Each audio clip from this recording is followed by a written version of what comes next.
mon état change complètement là.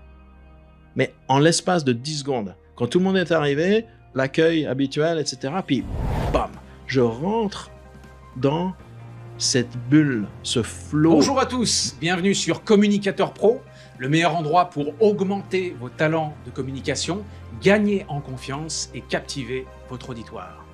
Aujourd'hui, on reçoit Alex, je vais vous en parler, il est gestionnaire de produits pour une grande firme d'assurance canadienne et il est aussi coach en préparation mentale pour des athlètes étudiants et des adultes compétitifs en tennis. Alors, juste avant de plonger dans le sujet et de rencontrer Alex, je vous invite à télécharger votre livre offert, Les 3 secrets pour mieux parler en public, qui va vous permettre de structurer votre message et de captiver votre auditoire. Salut Alex. Salut Jonathan, ça me fait plaisir d'être là. Ouais, moi aussi. Donc, je m'introduis rapidement. Exactement, si tu peux te présenter pour les gens qui ne te connaissent pas, que ce soit tes activités, ton expertise. C'est ça. Moi, j'ai un rôle de gestionnaire de produits pour une firme d'assurance canadienne. Le rôle, c'est essentiellement de prioriser, d'identifier et de prioriser les caractéristiques de produits, notamment bureautiques, qui vont créer le plus de valeur pour l'entreprise. Et de s'assurer que ces caractéristiques soient mises en œuvre, mises en place, et puis s'assurer que l'adoption des utilisateurs se fasse pour créer la valeur escomptée. Et à côté de ça, Oui. je suis également coach et formateur, mais coach essentiellement pour des groupes d'étudiants athlètes et pour des adultes qui font de la compétition dans le tennis. Et j'aimerais ajouter que tu es extrêmement habitué à faire des présentations. Tu fais des présentations devant les employés dans l'entreprise dans laquelle tu travailles et tu fais des présentations aussi pour les athlètes étudiants. Les étudiants athlètes qui ont besoin de se préparer, tu les aides à se préparer. Et donc, ça veut dire que c'est très, très régulier pour toi de faire des présentations. Oui, alors chaque semaine, que ce soit au travail ou que ce soit avec les jeunes, je suis devant un groupe. On parle de 15 à 20 jeunes, de 12 à 18 ans, avec lesquels je peux travailler de manière individuelle, mais on a un rythme de croisière de faire ce genre de travail en groupe. Au niveau du travail, c'est constant, ça peut être des petits groupes de quelques personnes, ça peut être des groupes aussi larges que 50 ou 100 personnes en ligne, si c'est de la formation, par exemple. Ça peut être aussi une présentation. Et on a cette récurrence d'être sur scène, en quelque sorte, et de transmettre et de communiquer notre message de manière claire. Parfait. Et on va plonger directement dans le sujet, justement, de communiquer de manière claire. Il y a un lien, en fait, dans les différents domaines que tu as, parce qu'il y a le tennis, il y a la gestion de projet et il y a la communication. Est-ce que toi, pour jongler, en fait, dans ces domaines-là, c'est quoi le fil conducteur? Le fil conducteur, c'est de jongler. OK. Et de jongler sur une ligne imaginaire sur laquelle on avance en restant en équilibre et en jonglant en même temps. Donc, c'est un peu cette idée-là d'une expérience qui est constamment vers une expérience qui ressemble à ce qu'on appelle du flow, c'est-à-dire qu'on est dans une zone, dans un mode d'attention très spécifique qui est essentiellement sur ce qui est le plus important dans le moment et qui nous permet d'accomplir ce qu'on va faire, mais avec aisance, avec élégance. Et on perd la notion du temps et on est concentré et les choses se produisent presque de manière magique. Et cette magie, toi, tu l'as apprise quelque part et tu as aussi une stratégie. C'est quoi la stratégie que tu utilises, par exemple, en tennis et en gestion de projet pour justement avoir des principes de planification, avoir les équipes motivées, avoir aussi des changements de mindset chez les athlètes? Comment tu fais ça au niveau stratégique? Le plus important, c'est de bien définir ce qu'on veut. Quand on définit ce qu'on veut, on a une vision claire et on peut la partager. Et ça, que ce soit les jeunes ou que ce soit un jeune qui doit définir ce qu'il veut pour sa saison ou une équipe qui définit ce qu'ils veulent faire dans les 2 prochaines semaines, on revient toujours à cette clarté de définir ce qu'on veut faire. C'est en lien avec avoir une intention claire. quand on a une intention claire, les choses se mettent en place de manière naturelle. Définir notre intention à tout moment. Si on a une intention claire de notre rendez-vous aujourd'hui, les choses vont se dérouler de manière très naturelle. Donc ça cadre n'importe quelle interaction, c'est qu'est-ce que je veux de cette interaction? Qu'est-ce que je veux faire expérimenter à mon audience pendant les prochaines 60 minutes ou 30 minutes? Qu'est-ce qu'on veut, nous deux, de cette interaction pour les gens qui nous écoutent? L'intention, ça cadre absolument tout, c'est le point de départ. Ensuite, c'est d'entrer dans cette notion que, une fois que c'est cadré, on a besoin de toute façon de boucles de rétroaction. Est-ce qu'on est en train de s'approcher de ce qu'on a défini ou est-ce qu'on est en train de s'éloigner de ce qu'on a défini? Et cette boucle de rétroaction, c'est quelque chose qu'on peut vivre. Donc ça, ce seraient les éléments essentiels de la stratégie. Et toi, quand tu coaches des étudiants c'est déjà des athlètes, et quand tu parles à des employés, tu pars avec ta présentation avec une intention précise, à chaque fois? Oui, c'est très très clair. C'est-à-dire que je suis prêt pour n'importe quel meeting à l'avance. Alors, ça demande par exemple d'être clair sur la raison d'être du meeting, l'agenda du meeting, la description de qu'est-ce qu'on va discuter dans le meeting et la préparation. Alors, ça doit être communiqué à l'avance, mais surtout pour la personne qui organise. Et être préparé à l'avance, c'est un autre élément de la stratégie. Le niveau de préparation et l'intensité qu'on va mettre dans cette préparation, ça va être une clé majeure. Tu as parlé de confiance dans ton introduction. Le plus on est préparé, le plus on est confiant qu'on va être prêt pour le moment. Que ce soit un meeting, où l'enjeu peut être grand ou pas, pour une présentation à un petit groupe ou pour une présentation beaucoup plus critique à des exécutifs ou quelque chose de vital qui peut changer notre vie. Le niveau de préparation va être absolument déterminant. Donc ça, c'est ce genre d'élément qui ferait partie de la stratégie là. Parfait. Et tout ça, toi, tu l'as appris. Tu l'as appris autant dans le coaching, dans le monde du coaching, et on va découvrir aussi les outils que tu utilises et d'où ils viennent. Nous, on s'est connus il y a plusieurs années, on suivait une formation en même temps. On a été tous les deux captivés par beaucoup d'outils, et toi, tu es allé encore plus loin avec toute une autre approche qu'on va découvrir juste après. Ce que je voulais savoir, c'est au niveau de la clarté, est-ce que tu as quelque chose à nous partager au niveau de la clarté du message pour toi? Oui, alors, ce qui est très important, et ça fait partie de la préparation, c'est de connaître son auditoire. Donc, connaître son auditoire, il y a plusieurs façons de le faire. Le but ultime, c'est de savoir quel est le format préférentiel dans lequel l'auditoire va pouvoir consommer, intégrer le message. Alors, par format, je veux dire, est-ce qu'on reste dans le général? Est-ce qu'on reste dans le sommaire? Typiquement, des exécutifs vont préférer ce genre de format-là. On va à l'essentiel pour prendre des décisions. Est-ce qu'on va dans le spécifique ou est-ce qu'on nomme et on décrit le détail ou pas? Ou alors, est-ce qu'on fait les deux? On commence par du sommaire et on est prêt à répondre à du détail. Donc ça, c'est une autre approche. On est prêt, et peut-être qu'on ne va pas l'utiliser, mais on est prêt à rentrer dans tout le niveau de détail pour répondre à toutes les questions. Donc ça, ce serait une préparation et une façon d'être optimale pour la séance. Et au niveau de la pression, parce que la pression, ça arrive, toi, tu es arrivé à un niveau de tennis assez élevé, on peut le dire. Est-ce que tu peux le partager un petit peu, ton niveau de tennis actuel et le tennis, la place du tennis dans ta vie? Oui, et juste avant ça, j'aimerais rajouter quelque chose sur ton point précédent. Bien sûr. C'est que si le format qu'on a préparé pour livrer notre message, il ne fonctionne pas, c'est l'habilité de pouvoir ce qu'on appelle calibrer. C'est-à-dire, on est capable de lire à travers le non-verbal ou quelque chose de verbal, de très, très explicite. C'est le type de question que les interlocuteurs vont poser clairement. Et le message, souvent, il est très, très clair. Je ne comprends pas ton message. Il n'est pas dit comme ça.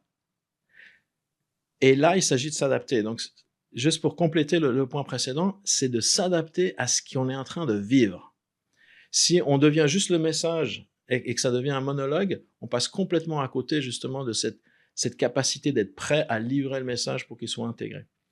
Parfait. Donc ça, c'est super. Cette flexibilité, c'est une compétence à acquérir et c'est aussi un état d'être. Tu te mets dans cette posture de flexibilité pour ne pas rester figé avec ton message et te dire c'est mon idée, c'est mon message et quelles que soient les réactions, je vais aller jusqu'au bout de ce message. Toi, au contraire, c'est une autre approche, beaucoup plus flexible, mais avec une expertise derrière qui est prête à tout. C'est exactement ça. C'est presque une inversion. Je suis tellement prêt que maintenant je m'intéresse à mon auditoire. Je m'intéresse à ce qui se passe devant moi pour pouvoir alimenter la communication en fonction de ce que l'interlocuteur me donne. Moi, je suis prêt et mon contenu, je l'adapte.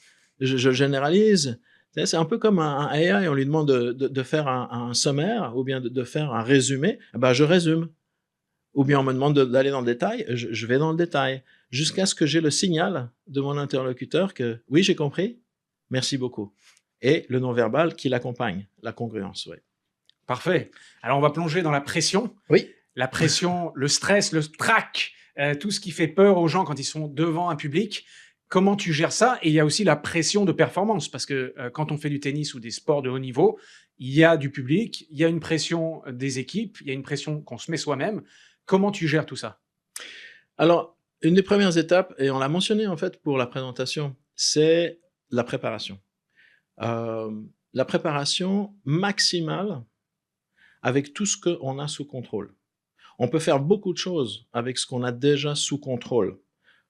Si on met l'énergie et surtout cette intensité d'être prêt pour une compétition en mettant l'accent sur ce qu'on contrôle essentiellement, non seulement ça crée un état de focus qui est très puissant, mais en plus, le niveau de préparation va être ultra élevé. Et le bénéfice de tout ça, le résultat de tout ça, c'est que plus on est prêt, plus on se sent prêt. Et quand on se sent prêt, on est confiant qu'on a tout fait en notre pouvoir pour se préparer pour cette compétition. Tout a été fait. Donc ça, c'est un élément essentiel à répéter, surtout pour des jeunes où la discipline est quelque chose qui commence à être découverte. Qu'est-ce que ça veut dire de mettre autant d'efforts pour des choses qui sont mondaines ou qui semblent être répétitives? Il y a une raison pour laquelle, c'est que ça donne un résultat, ça va changer l'état dans lequel on va aborder la compétition. Donc ça, ce serait un premier élément. Et le deuxième, c'est que dans tout contexte compétitif, et tu le sais bien, tu as été sur scène, tu as été professionnel de la scène, c'est un état particulier de livrer soit n'importe quel contenu, qu'il soit ce que tu fais, que ce soit musical, que ce soit... Donc, s'il y a des éléments dans ce contexte, je suis sur scène, c'est mon contexte par exemple, qui déclenchent certains états qui sont limitants pour moi, il y a des techniques pour les nettoyer. On peut nettoyer à l'avance les déclencheurs qui sont habituels dans le contexte, on peut aller les nettoyer et les remplacer par des états de haute performance. C'est des choses qui se font et qui fonctionnent très, très bien. Excellent. Et toi, quand tu es dans ces contextes-là et qu'il y a des choses qui se passent qui ne sont pas préparées, comment tu gères cette pression? À titre personnel? Oui, à titre personnel. Alors, je rebondis sur mon pouvoir. C'est-à-dire que le problème n'est jamais vraiment le problème. Le problème, c'est l'état dans lequel on entre dans le contexte du problème. Et donc, si c'est mon état que je peux gérer, je reviens toujours à mon pouvoir. Est-ce que j'ai le pouvoir et j'ai les outils pour changer mon état maintenant? Et là, je sors ma batterie d'outils et je change mon état. Parce que c'est l'état le problème. C'est pas le problème que je suis en train... Donc, l'obstacle, il est celui qu'il est. Maintenant, est-ce que je suis disponible pour le digérer? Je vais métaboliser l'obstacle, mais avec un état très particulier qui me permet de le métaboliser. Si je suis dans un état limitant, je peux rien faire. Je vais être mangé par l'obstacle. Moi, je veux métaboliser et digérer l'obstacle pour le traverser. Ça demande un certain état. Et là, il y a une batterie d'outils qui existe pour changer son état, revenir vers quelque chose où on est en contrôle, où on a de la clarté, on peut prendre des décisions et on peut avancer un pas après l'autre jusqu'à ce qu'on trouve la façon de traverser l'obstacle. Et est-ce que tu aurais un outil, un exemple de quelque chose que tu utilises dans ces situations? Ah oui, alors une technique par exemple qui est extrêmement puissante, c'est de s'entraîner avec des techniques de respiration à simplement découvrir qu'on peut déclencher naturellement une réponse de relaxation dans notre corps. Il y a tout un monde, et il y a des experts en respiration, et il n'y a pas besoin d'être expert en respiration. Simplement reconnaître que ce genre d'outillage existe et les personnaliser. Il y a plusieurs techniques de respiration qui existent, et dès qu'on ressent l'effet que fait une technique de respiration qui a été conçue pour pouvoir se détendre, on l'a à disposition.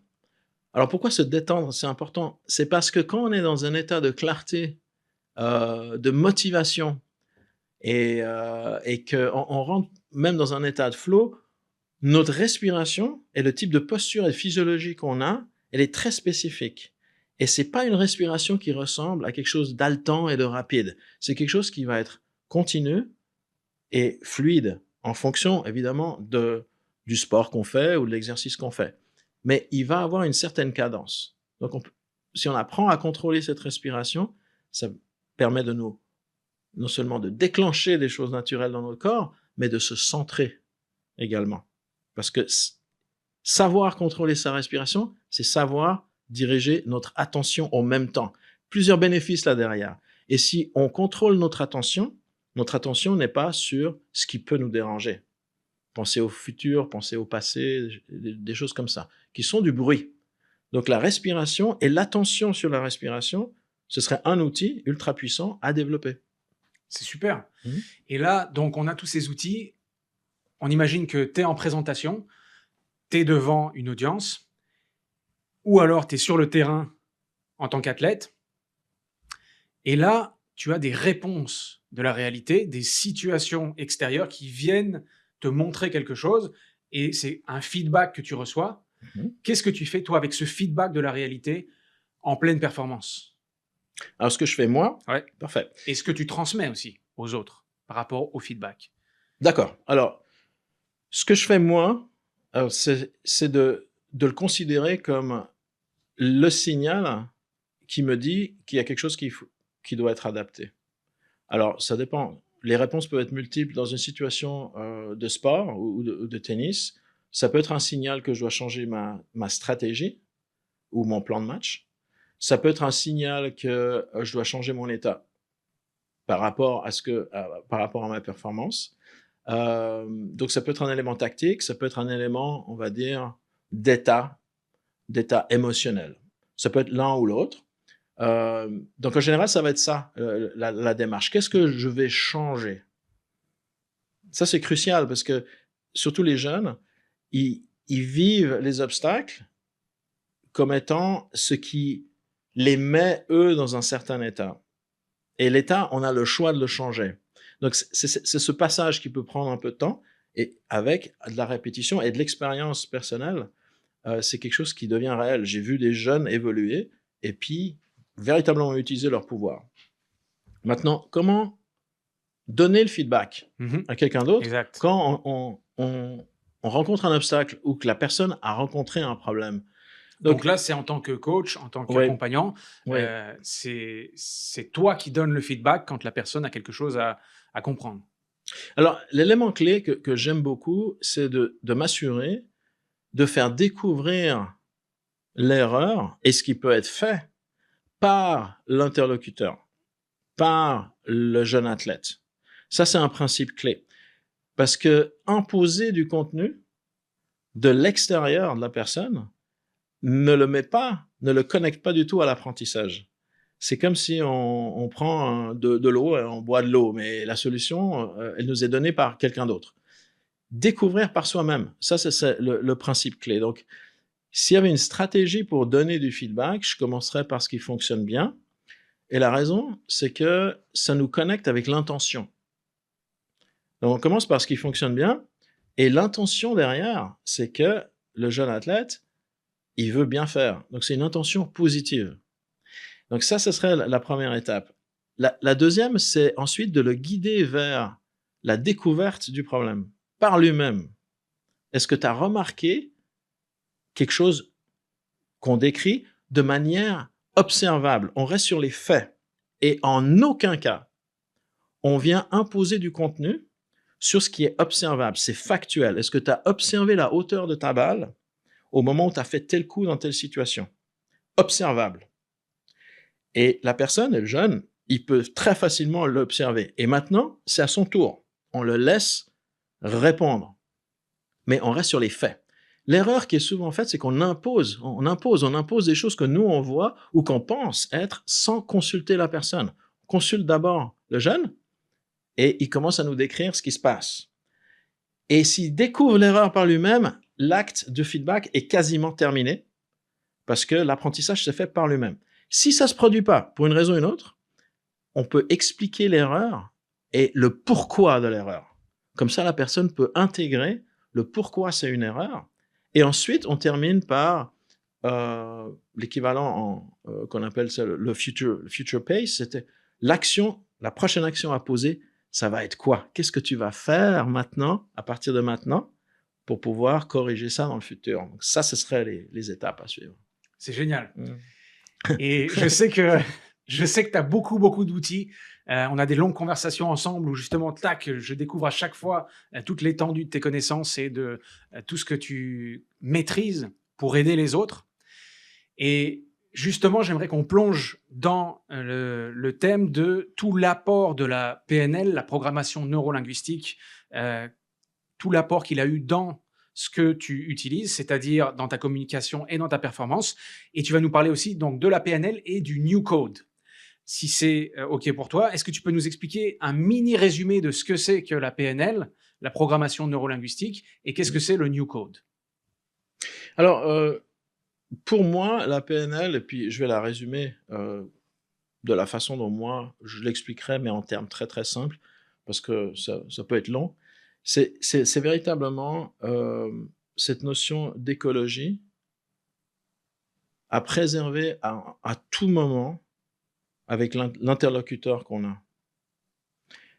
Et c'est la congruence en tant que personne qui peut intervenir, influencer une autre personne ou simplement communiquer avec une autre personne, c'est la congruence qu'on a soi-même par rapport au message qu'on veut transmettre, à l'intention qu'on a et l'alignement avec nos propres valeurs. Excellent. Juste une petite parenthèse sur l'écologie. On parle de l'écologie du système dans lequel la personne se trouve.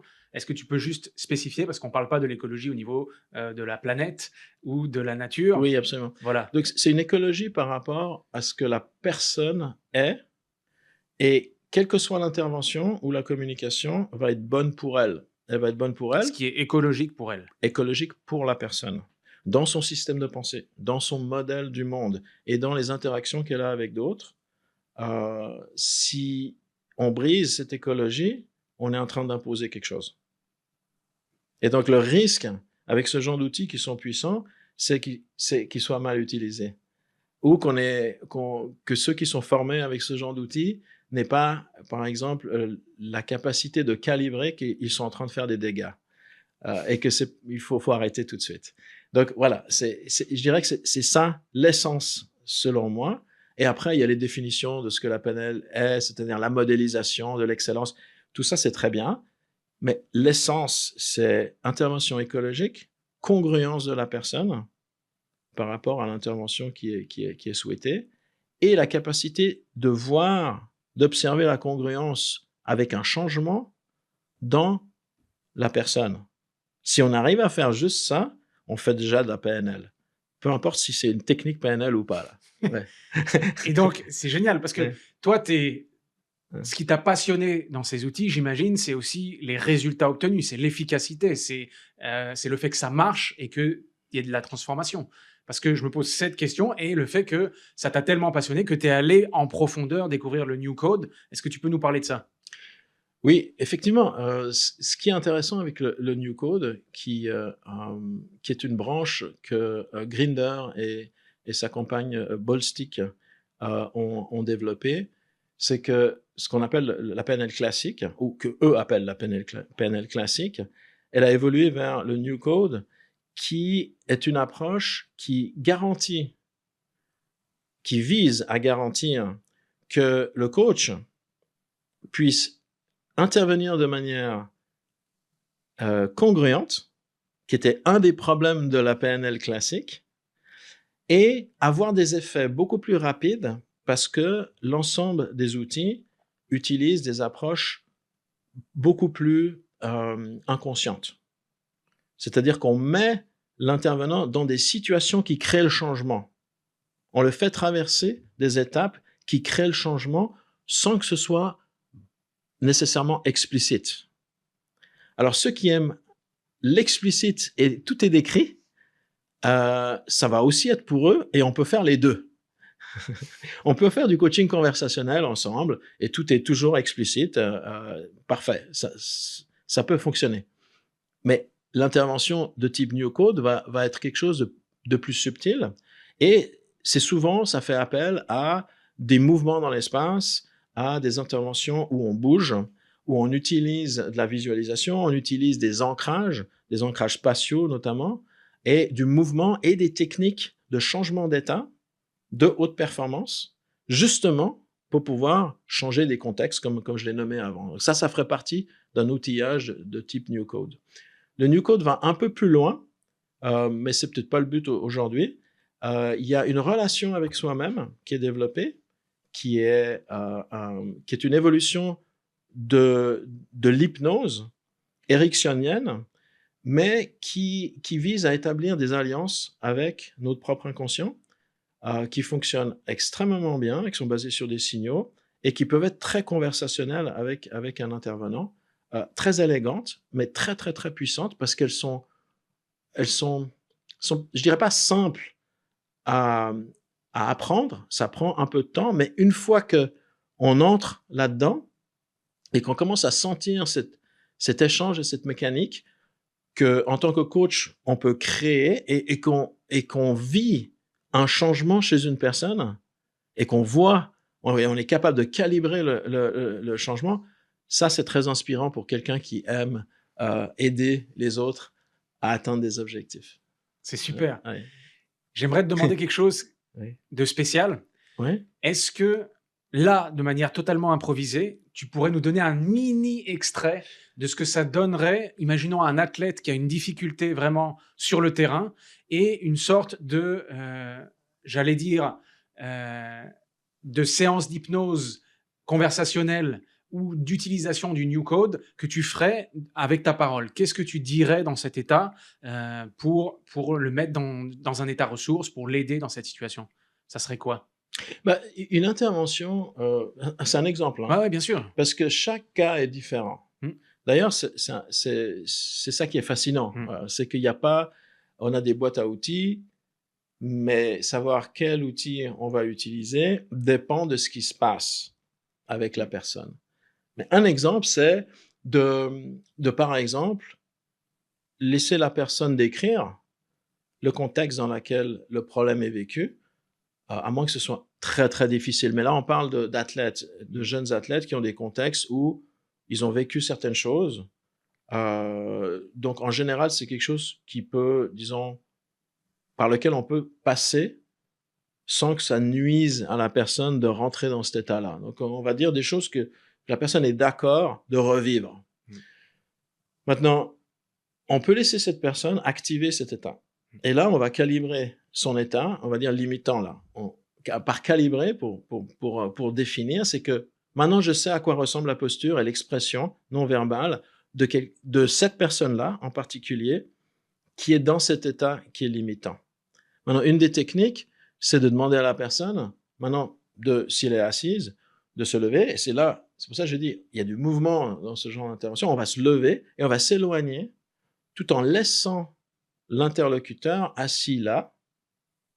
Et c'est là la nuance. C'est-à-dire que la personne et même les jeunes sont capables de faire cet acte sans même l'expliquer. Admettons que j'interviens avec quelqu'un qui s'appelle, donne-moi un prénom. Roger. Roger. Alors, Roger, on va se lever ensemble, on va s'éloigner, mais Roger avec le problème qu'il vient de décrire, il va rester là, momentanément, assis, et on va aller l'observer ensemble. Et donc là, tu es avec Roger, il est assis sur sa chaise, et tu dis, viens Roger, on va imaginer que Roger est encore assis sur cette chaise, mais toi, le vrai Roger, viens avec moi. C'est ça. Et là, on se déplace, on va un petit peu plus loin, et puis on regarde le Roger imaginaire qui est assis sur cette chaise. Par exemple. Et la beauté, c'est qu'il n'y a pas besoin, pratiquement jamais. J'ai eu aucun cas où j'ai dû expliquer ce qu'on faisait.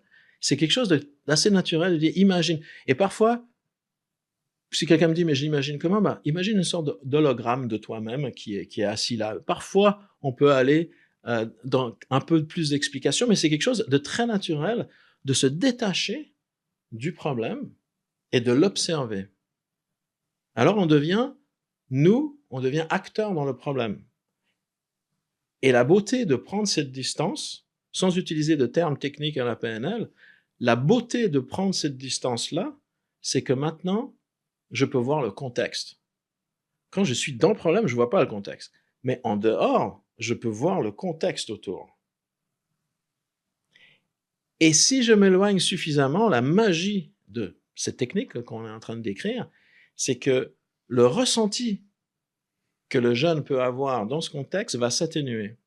Et moi, j'aime faire ça dans des salles qui sont spacieuses. Pourquoi? Parce que parfois, j'ai besoin de m'éloigner de 10 mètres. Sinon, la personne ressent encore le problème. 10 mètres. Il y a un cas où j'ai dû aller à 15 mètres. Pour que, maintenant, je peux me regarder là-bas dans le problème, et puis je ne ressens plus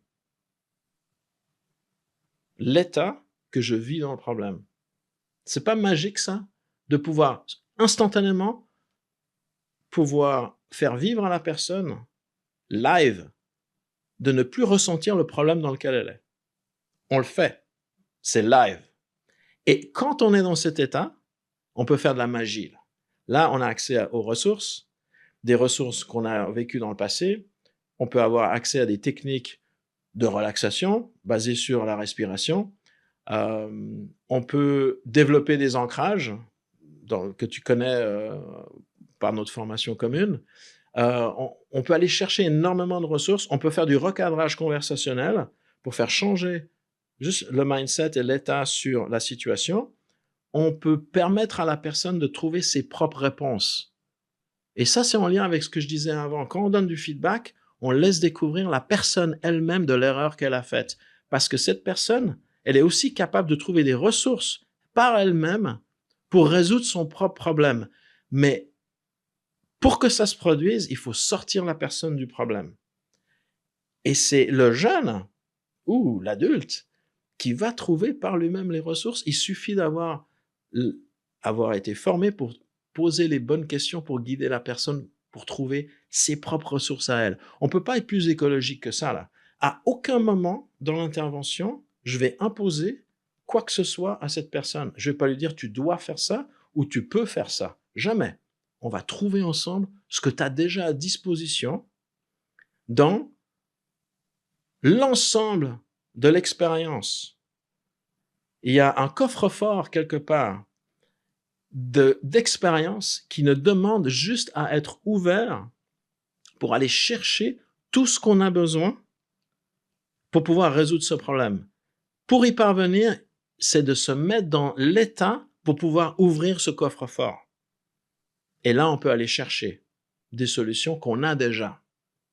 Et pour aider la personne, on peut faire des techniques de changement d'état qui sont physiologiques. Mais tu vois que j'impose rien. Ouais. Je peux faire respirer la personne pour déclencher. Je sais que je vais réussir à faire déclencher une réponse par son corps de relaxation avec la bonne technique. Je viens de lui donner un élément de changement physiologique qui va pouvoir amener dans son contexte un peu plus tard dans l'intervention. Et là, s'il y a un exemple avec ce jeune, parce que tu travailles avec des jeunes et avec des adultes, avant, après. Donc avant, il est dans un état difficile, il voit sa compétition comme quelque chose de problématique, il voit son état comme quelque chose de limitant, et toi, tu fais cette technique, tu marches à 15 mètres, tu lui fais voir ça, tu lui offres les possibles qui sont déjà en lui, tu lui offres la possibilité de les voir, et là, est-ce que tu as un exemple de ce qui s'est passé après avoir intervenu, après avoir eu cette distance et avoir utilisé tes méthodes à toi? Comment il se sent? Alors, la première chose, c'est que je vais m'assurer de calibrer. On est encore à 10 ou 15 mètres. Ouais. Je vais calibrer la personne pour savoir si un changement s'effectue déjà, là, pour commencer. Et la première calibration, c'est de savoir si on est assez loin du problème pour que, déjà, sa physiologie, sa posture, elle est changée. Ensuite, on va aller chercher les ressources nécessaires. Et pendant qu'on le fait, il y a plein de choses qu'on peut apprendre à détecter là. On voit qu'il y a un changement qui se fait au niveau du visage. Il y a un sourire qui commence à apparaître. Il y a les épaules qui commencent à se détendre. La respiration qui commence à devenir plus calme et plus rythmée. Les bras se détendent. Le genre de commentaire qu'il peut faire pendant l'intervention change. La voix, elle change de la personne. Il y a plein d'indicateurs. Et si on voit que là, on n'est vraiment plus du tout là où on était avant et qu'on est prêt à retourner dans le problème, il y a plusieurs façons de le faire. Mais on ne va pas rentrer dans tous les détails, mais il y a plein de façons de le faire. On peut y retourner, et c'est tout. Mais on peut aussi s'approcher progressivement du contexte et détecter pendant l'approche ensemble, comme en embuscade, comme un Sioux ou un Apache qui a la maîtrise de s'approcher d'une proie, par exemple, parce qu'il a tellement d'expérience qu'il sait à quel moment il peut s'approcher un petit peu plus, et il a tous les signaux, par expérience profonde de la nature, de savoir s'il va être en danger ou est-ce qu'il va faire fuir sa proie. Et cette subtilité de signal peut être capturée par l'approche et dans l'approche. Et on s'arrête parce qu'on n'est plus congruent. On vérifie que la personne reste congruente quand elle s'approche du contexte limitant. On le vérifie et on recule. On va chercher un peu de respiration. On va s'assurer que les épaules restent relaxes, que la posture qu'on avait identifiée à 15 mètres, elle est exactement la même, le même état. Et quand on est prêt, on avance. Donc ça peut durer longtemps dans certains cas, parfois c'est rapide. C'est juste pour montrer qu'il y a beaucoup de choses qu'on peut faire. Et pour répondre à ta question, c'est qu'au moment où la personne rentre de nouveau dans l'état dans lequel elle est, d'ailleurs, sur sa chaise. Sur sa chaise. Au moment où elle se rassoit. Au moment où elle se rassoit, il y a quelque chose de magique qui se produit. On vient de connecter l'endroit spatial où on avait pris suffisamment le temps de bien intégrer le problème. Donc, la chaise est maintenant ancrée en quelque sorte avec l'état problème et on vient ramener un état complètement différent. Et là, on peut observer ce qui se passe. Alors, il y a une période un peu magique que tu dois connaître où il y a des choses qui commencent à s'intégrer. Et on regarde pour la stabilisation de cet état au niveau non-verbal qui, évidemment, ne peut pas être la même que le point de départ. Donc, avoir calibré le point de départ est très important. Et c'est pour ça que c'est important d'être bien formé et puis de pratiquer ce genre de choses. On connaît la calibration de départ et on la compare avec ce qui se passe maintenant que la personne s'est rassise. Et s'il y a l'ombre d'un doute, qu'il y a une incongruence entre l'état de la personne et l'état qu'elle voulait,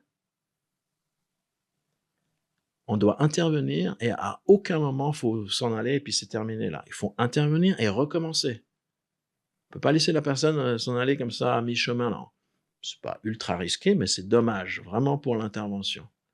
Donc c'est de la calibration pure. Et ensuite, seulement ensuite, on peut de manière verbale confirmer avec la personne. Mais le verbal, c'est toujours un peu risqué, surtout avec des jeunes qui, par exemple, vont regarder leur montre et vont dire, bon, là, je sens que j'ai eu un changement là, mais j'aimerais que la session s'arrête là. Ah, c'est un exemple. Hein. Mais donc, ils vont dire oui à tout. Mais le confirmer de manière verbalement. Mais le non-verbal va déjà donner la réponse. Là. Et tu as déjà eu des gens, que ce soit des adultes ou des jeunes, qui te disent concrètement, à la fin, écoute, c'est incroyable, ma performance n'a rien à voir. Ah, moi, j'ai des gens qui de retour dans là où on est, de là où on était parti, me disent carrément waouh. Des gens qui me disent waouh. Voilà. Puis c'est fait là. Si on est au waouh, c'est que il y a véritablement quelque chose qui a changé. Et il peut y avoir un wow à la fin de l'intervention. Ouais. Et si on parle des wow sur le terrain, c'est-à-dire ma performance devant un public a été complètement différente, ou alors ma performance sportive. Oui, oui. Alors, qu'est-ce qu'ils te disent, par exemple? Ça se produit après. C'est ça la beauté, c'est qu'on fait un travail. Ça, c'est un travail en dehors du terrain. Ouais. Et maintenant, va faire la compétition. Vas-y, là. Ouais. Ton contexte, il a été modifié. Ton expérience va être différente. Je peux le dire ou ne pas le dire. C'est pas important.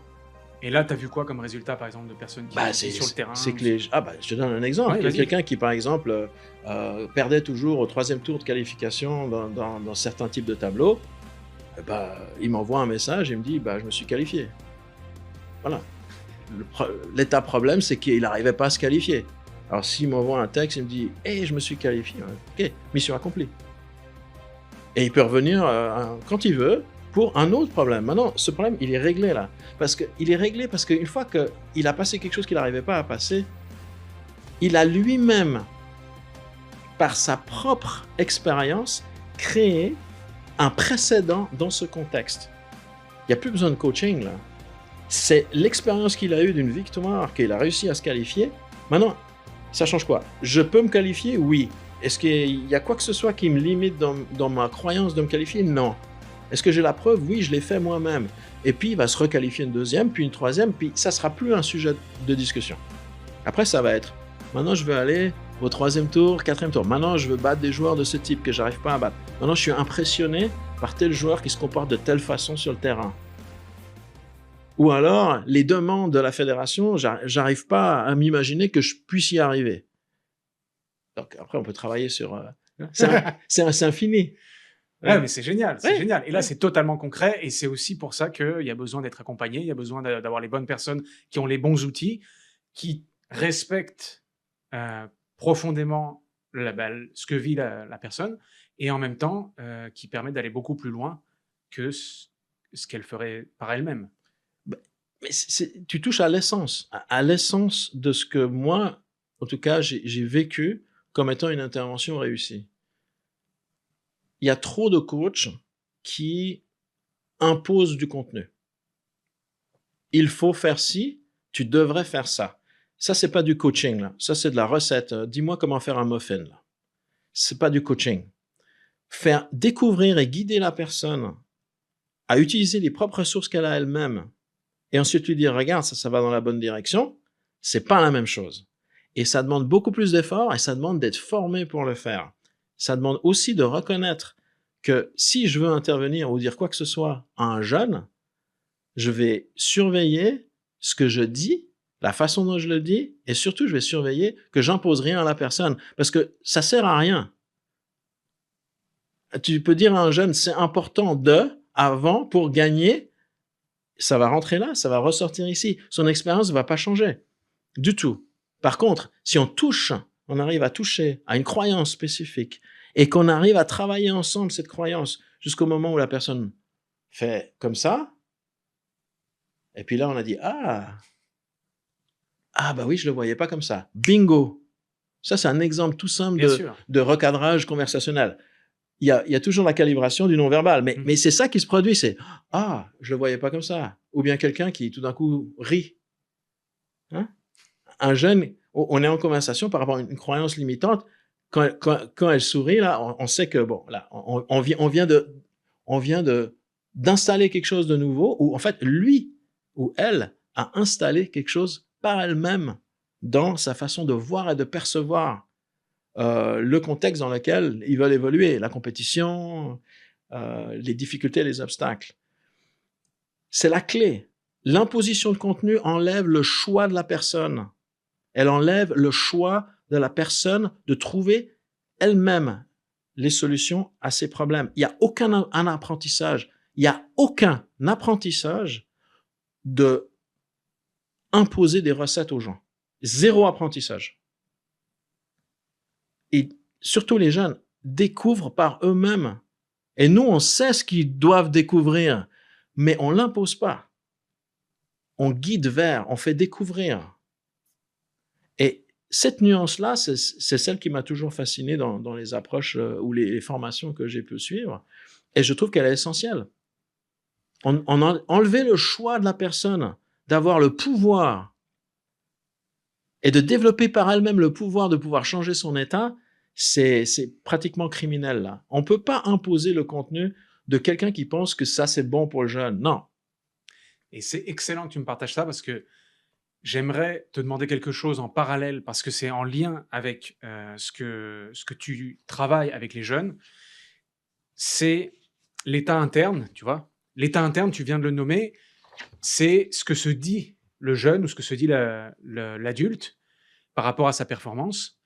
Toi, tu as plein d'outils pour travailler cet état interne. Et en même temps, on se rend compte dans ce que tu viens de partager que tout ça, là, tout ce travail à l'intérieur, il a un impact direct sur la réalité que la personne va vivre une fois qu'elle est dans la performance. Et donc, toi, tu travailles l'état interne. Est-ce que tu as quelque chose à partager, une technique sur un état interne pour avoir une ressource, quelque chose où, après ça, tu te sens mieux? Bah, il y a plein de techniques. Il y a une chose qui va toujours limiter la façon de percevoir les choses, c'est le cadre qu'on a mis autour d'une situation. Alors, des exemples, hein, par exemple, ce serait les routines qui sont ennuyeuses et répétitives, ça sert à rien. Ou alors les outils de gestion de l'état, ce que Alex dit dans nos coachings de groupe, c'est vraiment bien, mais je vais l'utiliser qu'en match. Ou alors, moi, j'ai aucun pouvoir de changer les choses quand les choses arrivent. C'est la faute de. Okay? Ou me parler mal, ça peut pas être si mal. Alors, tu me disais une technique, parce qu'il y en a plusieurs, c'est, par exemple, de se rendre compte que notre propre voix, et la tonalité surtout qu'on va utiliser, le rythme qu'on va utiliser, le volume qu'on va utiliser, et on peut descendre dans le volume comme on veut, est la voix la plus hypnotique qu'une personne peut avoir pour s'auto-coacher. Alors, redis ça encore une fois parce que c'est important. La voix d'une personne est la voix la plus hypnotique qui existe. Sa propre voix. Sa propre voix. Pourquoi? Parce qu'on ne peut pas faire, en anglais, le fine-tuning de la voix exacte, la tonalité exacte, le rythme exact, le pitch. On ne peut pas le faire mieux nous-mêmes que quand on veut vraiment se saboter, là. C'est comme si on arrive à faire à la perfection, on arrive à imiter à la perfection un coach qui nous détruirait. Là, tu parles de tout le langage qu'on a envers soi-même quand on est très critique envers soi-même, par exemple. Et tu dis que le ton qu'on utilise à l'intérieur de notre tête, c'est le ton exact qui peut nous détruire, entre guillemets. Ça va être le plus efficace. Donc, OK? Ouais. Donc, si par exemple, toi, tu m'avais dit, ouais, mais tu sais, se parler à soi-même, OK, ça passe là, c'est pas grave, c'est superficiel. Est-ce que tu aurais déjà changé ton avis? Si je t'avais dit, bah, fais attention parce que c'est la voix la plus hypnotique, c'est la voix la plus... OK. Et pour aller plus loin dans convaincre un jeune que c'est vrai, j'utilise des exercices en groupe où on imagine, on va chercher la dernière critique, par exemple, qui se sont faits sur le terrain. C'est facile parce que les jeunes ont tendance à le faire. OK? Et puis moi, avec l'expérience, bah, j'ai remarqué que je le fais plus. Je m'autocritique jamais sur le terrain. Et puis c'est qu'à un moment donné, j'ai changé. Et puis donc ça se produit pas. Je m'entends pas me critiquer. Donc c'est un exemple. Ça vient avec la répétition aussi. Donc on fait des exercices pour qu'ils découvrent. Et les exercices, c'est relativement simple. C'est trouve la dernière fois que tu t'es critiqué. Maintenant, fais bien attention à comment tu te le dis. Et on prend le temps. La voix est à quel endroit? Est-ce que tu l'entends ici, là, derrière toi, ici? Est-ce que c'est du 360? Est-ce qu'il y a beaucoup de volume? Est-ce que c'est une voix basse? Est-ce que c'est une voix haute? Qui se moque de toi? C'est quoi cette voix? On la qualifie. Et après, on joue à la modifier. Et tous les jeunes, mais sans exception, sont capables de dire, une fois qu'on a modifié ça, on change la tonalité, on adopte une autre tonalité. On change la position de la voix, le volume, etc. Il n'y a pas un seul jeune qui va dire « Non, ça n'a rien changé ». C'est rare. Il y en a qui... Une fois, quelqu'un m'a dit « Ah, ça n'a pas trop changé ». Ah, c'est pas absolu. Hein. Pour cette personne-là, pour laquelle ça n'a pas beaucoup changé, ben son canal, ça va peut-être pas être l'auditif nécessairement. Mais la 99%, et on parle de jeunes, hein, ils disent « Ah ouais, non, c'est pas du tout la même chose. Ça me fait pas le même effet. » Et là, on peut commencer à jouer en disant « Ok, c'est quoi la voix pour toi qui est la voix de la confiance? » Quand tu t'encourages et que tu es dans cette situation-là où tu dis « Go, on y va. Let's go. Vas-y, maintenant. » Ça ressemble quoi? À quoi ça ressemble dans ton expérience, cette voix-là? Et maintenant, fais l'exercice de te pomper à bloc pendant 1 minute où cette propre voix, elle te coach comme si c'était le meilleur coach du monde qui était en train de t'aider là. Fais-le pendant 1 minute. Puis là, on voit les grands sourires apparaître sur le visage des gens là. Puis ils en reviennent même pas que de faire ça juste en interne, c'est presque drôle. Et puis il y a pratiquement des fous rires qui peuvent démarrer. Voilà. Alors, une fois qu'on passe à travers ça, c'est difficile de revenir en arrière en disant, mais non, me parler mal là, c'est superficiel. Ça fait aucun effet. C'est sûr. OK? Ah, mais j'adore. Ouais. C'est super. Et c'est aussi, voilà, et c'est le fine-tuning, comme tu l'as dit aussi, parce que tu prends le temps vraiment d'aller dans le détail, autant dans les discours négatifs que dans les discours positifs et aidants. C'est exactement ça. C'est que ça fonctionne dans les deux sens. On est expert pour se saboter. On est des experts pour se limiter.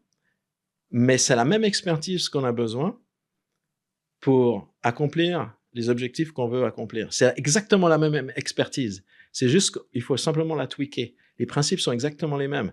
Si on peut se saboter et se parler vraiment mal et s'autocritiquer sans arrêt et que ça fonctionne à merveille, bah ça va fonctionner à merveille dans l'autre sens. Hein. Il n'y a aucune raison que ça ne fonctionne pas à merveille dans l'autre sens. C'est exactement la même chose. C'est excellent. Oui. C'est vraiment excellent. Et aussi, ça donne beaucoup d'espoir pour toutes les personnes qui se disent c'est absolument impossible pour moi de sortir de cette situation, toute cette autocritique, Oui. toutes ces difficultés quand il y a de la performance. Il y a plein d'outils super efficaces pour libérer ça. Oui. Et puis, ça demande parfois de la patience et ça demande de changer des habitudes. On peut imaginer des techniques où le changement se fait instantanément en 1 session, en 2 sessions, etc. Oui, pourquoi pas. Mais il n'y a pas besoin vraiment de s'affoler trop. Ce qui est important, c'est de comprendre qu'on a installé ça avec le temps, mais c'est pas la durée avec laquelle on s'est saboté qui va déterminer le temps qu'on a besoin pour changer. Là. Ça n'a absolument aucun rapport là. C'est que si on commence à changer une habitude, elle va changer comme l'habitude s'est installée au début. C'est juste qu'on a laissé l'habitude se répéter. Et on peut la désinstaller, exactement comme on l'a installée. Et puis, moi, j'en suis la preuve, des jeunes que je coach en sont la preuve. Une fois que c'est réinstallé, ça devient la nouvelle norme. C'est tout. Ça devient la nouvelle norme. Et puis, la nouvelle norme permet d'accéder à des nouveaux résultats. Donc, c'est difficile de revenir en arrière à un moment donné. On va dire, non, je commence à gagner maintenant, mais je vais commencer à me parler mal de nouveau comme je faisais avant. Ça n'a pas de sens. Ça existera tout simplement plus. Ouais. C'est superbe. Il y a 2 points que je voulais aborder avec toi avant de terminer. Le leadership, pour toi, qu'est-ce que ça représente? Et je parle de ça parce que quand on est sur une scène, souvent, on a une place centrale. Donc, ça veut dire qu'à ce moment-là, pendant le temps où on est sur la scène, il y a des personnes qui nous écoutent. Donc, on peut les amener quelque part avec notre discours. Et quelle est ta définition du leadership dans les différents contextes que tu travailles, que ce soit en entreprise ou que ce soit sur le terrain avec les athlètes? Alors, pour moi, un leader est quelqu'un d'inspirant. Ça va être quelqu'un qui m'inspire qui m'inspire par la vision et une vision articulée. Donc, communicateur pro, c'est pour communiquer la vision notamment. Une vision, c'est essentiel. Donc, quand elle est articulée, claire pour l'interlocuteur, pour la personne, elle devient inspirante. Et on a envie de la suivre. On a envie de suivre sa façon de voir les choses. Donc ça, ce serait un premier élément. La deuxième, c'est la personne prend ses responsabilités. Elle est imputable pour les décisions qu'elle prend. Et ça crée énormément de followers. Parce qu'on peut lui faire confiance. Elle va vraiment prendre ses responsabilités. Pour le bon et pour le moins bon. On s'entend. Reconnaître les erreurs, changer de cap. Donc, dès qu'un leader il joue à de la politique, on le reconnaît. On peut le remarquer. Donc, l'inspiration peut baisser. On peut perdre des gens en jouant à ce genre de jeu-là. Mais l'imputabilité, je dirais, sur les décisions qui sont prises. Et puis, un ensemble de valeurs que cette personne va véhiculer de manière claire et répétée. Et qu'elle ne change pas à la saveur du mois. La valeur, tout d'un coup, n'est plus la même 6 mois plus tard. Là. Non, on parle d'un ensemble de valeurs qui sont claires et qui sont répétées à travers les actions qui sont posées par le leader qui vit ces valeurs au jour le jour. Ça, c'est inspirant. Ça, c'est du leadership. Pourquoi? Parce que c'est stable. On sait à quoi s'attendre à chaque jour. Il n'y a pas de surprise là. Ce leader-là, il va vivre telle valeur, on le sait. Sa vision, elle est claire, elle est transmise. Et si on fait une erreur, il va prendre ses responsabilités. Ça ne va pas atterrir sur le dos de l'équipe. Ça, pour moi, c'est du leadership. Une définition. Génial. Et pour terminer, donc le point final, le conseil final que tu aurais à donner pour les auditeurs de Communicateur Pro, pour justement toutes les personnes qui doivent faire des prises de parole, qui doivent être dans une présentation, qui doivent inspirer des équipes, ça serait quoi le conseil final pour toi? Final. De cette conversation. Alors, trouver sa passion. Trouver ce qui nous passionne. Moi, je peux continuer à te parler pendant 3 heures avec ce genre de questions que tu me poses et je peux le faire de manière inspirée. J'ai du plaisir à le faire.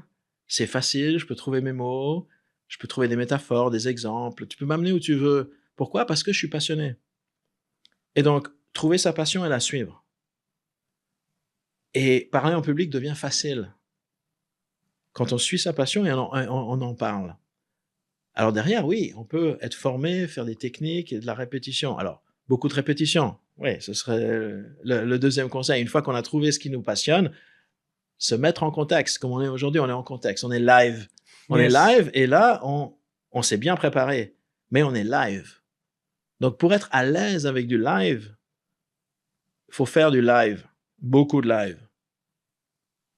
J'ai des centaines et des centaines d'heures de coaching de groupe. Donc, quand j'arrive là-dedans, il y a même quelque chose qui change. Mon état change complètement là. Mais en l'espace de 10 secondes, quand tout le monde est arrivé, l'accueil habituel, etc., puis bam, je rentre dans cette bulle, ce flot d'être en interaction. Parce qu'ils vont me donner, c'est eux qui vont m'alimenter. Moi, j'ai mon plan qui est prêt. J'ai mes notes qui sont prêtes. J'ai mes modules, j'ai mes exercices qui sont prêts. Et aujourd'hui, je vais leur faire ça, ça et ça. Mais il y a quelque chose qui se produit pendant l'intervention qui peut changer complètement le cours de la session et en bien. Et je vais l'exploiter. Donc, être prêt à exploiter ce que l'auditoire ou l'audience nous donne s'il y a de l'interaction. Être prêt à l'exploiter. C'est une forme d'être adapté, mais toujours l'exploiter dans le sens de sa passion. Parce que ça fait partie simplement de notre passion, mais c'est juste un autre volet. Donc, être prêt à rebondir au besoin. C'est superbe. Je rebondis d'ailleurs sur ce dernier point, parce que là, tu parles de trouver sa passion. Et pour les personnes qui doivent faire des présentations où c'est pas eux qui ont choisi le thème, où ils sont, entre guillemets, bloqués dans un cadre, et là, ils doivent performer. Ils sont bloqués par quel cadre dans ta question? Ben, c'est-à-dire un exemple. Un exemple. Ouais. En entreprise, j'aimerais que tu t'occupes de ce sujet, que tu fasses une présentation devant tous les autres. Voilà, parce que nous, on a besoin que tu adresses ce sujet. Et lui, cette personne qui doit adresser le sujet, qui doit faire cette présentation, peut-être c'est pas sa passion, ce sujet. Ouais, Tu vois? effectivement. Là, je retournerai à la préparation. C'est-à-dire, si la personne a été choisie pour faire cette présentation, il y a une raison. Et si c'est pas clair, demandez pourquoi c'est elle qui présente. Parce que ça peut être un challenge qui est proposé à la personne, parce que celui qui demande, il sait qu'il peut le faire, mais veut faire sortir la personne de sa zone de confort. Donc, si tout ça c'est clarifié, sortir de sa zone de confort, c'est le seul acte d'apprentissage que je connaisse. Il n'y en a pas d'autre. Quand on reste dans sa zone de confort, on est maître. On maîtrise tout, on fait jamais d'erreur. C'est notre zone de confort. Mais dès qu'on sort de notre zone de confort, là, on a l'opportunité d'apprendre parce qu'on va tomber. On va faire des erreurs, on va s'égratigner, on va avoir des douleurs, et puis on peut toujours revenir à notre zone, mais c'est là où on va apprendre quelque chose. Et on va étendre notre zone de confort avec le temps. Donc, ce que je dirais, c'est simplement d'amener ce sujet en disant, est-ce que tu es prêt à étendre ta zone de confort? Parce que l'apprentissage et la progression, elle est là. Si tu peux faire cette présentation qui n'est pas du tout le sujet, c'est un sujet qui lui est imposé, oui, mais qui est dans son registre. Bon. Alors, si tu peux le faire, et c'est inconfortable, tu vas avoir appris quelque chose. Maintenant, si c'est pas un sujet qu'il maîtrise pleinement, mais qu'il y a des bonnes raisons pour lesquelles on lui a demandé de le faire, c'est de se préparer. Et là, on revient à la préparation. Une des clés de la confiance en situation, c'est la préparation. C'est pas la seule, mais c'est une clé que beaucoup de gens, et puis d'athlètes notamment, mais peut-être dans la vie de tous les jours aussi, ne font pas le nécessaire à l'effort de se préparer suffisamment, et le résultat, il n'est pas exactement ce qu'on voulait. Mais il n'y a aucune raison qu'on ne puisse pas faire tout ce qui est dans notre pouvoir pour être prêt. Deuxième élément, s'entourer des gens. Il faut s'entourer des gens. Personne n'a dit qu'on est seul. S'entourer d'experts. C'est le principe, d'ailleurs c'est un principe de la PNL, c'est la modélisation. Okay? C'est une des essences de ce que la PNL est, c'est avoir modélisé l'excellence dans différentes facettes, au début par la thérapie, puis ça a évolué dans le temps. Faisons la même chose chaque jour. J'ai pas ce modèle-là en moi, je maîtrise pas exactement ce sujet, je vais aller chercher l'expert. Il est où l'expert qui va me coacher pendant 15 minutes, 30 minutes, dis-moi tout là-dessus parce qu'il faut que je fasse une présentation là-dessus. Là. Avoir l'humilité de dire je sais pas le faire. Mais avoir le pouvoir personnel de dire mais je sais quoi faire, je vais aller chercher le modèle quelque part. C'est excellent. D'accord? Revenir sur son pouvoir à n'importe quelle situation, c'est trouver les ressources. Et les ressources, c'est les experts. Moi, si j'ai besoin de mieux communiquer, je vais aller voir Jonathan. Je vais aller voir communicateur. Si j'ai besoin de faire quelque chose que je ne sais pas faire, dans une situation qui est nouvelle pour moi, je ne vais pas prétendre, non, mais j'ai suffisamment d'expérience, d'être en public. Et puis, non, peut-être que c'est un grand public. Peut-être que c'est un enjeu que je ne connaissais vraiment pas avant. Et là, je vais aller voir communicateur pro. Donc, je vais aller chercher les ressources là où elles sont. Excellent. Je te remercie énormément pour tout ce temps partagé. Moi aussi, je pourrais continuer avec toi à parler de plein de sujets autour de ton expertise. On va rester sur cet impact que tu nous as transmis.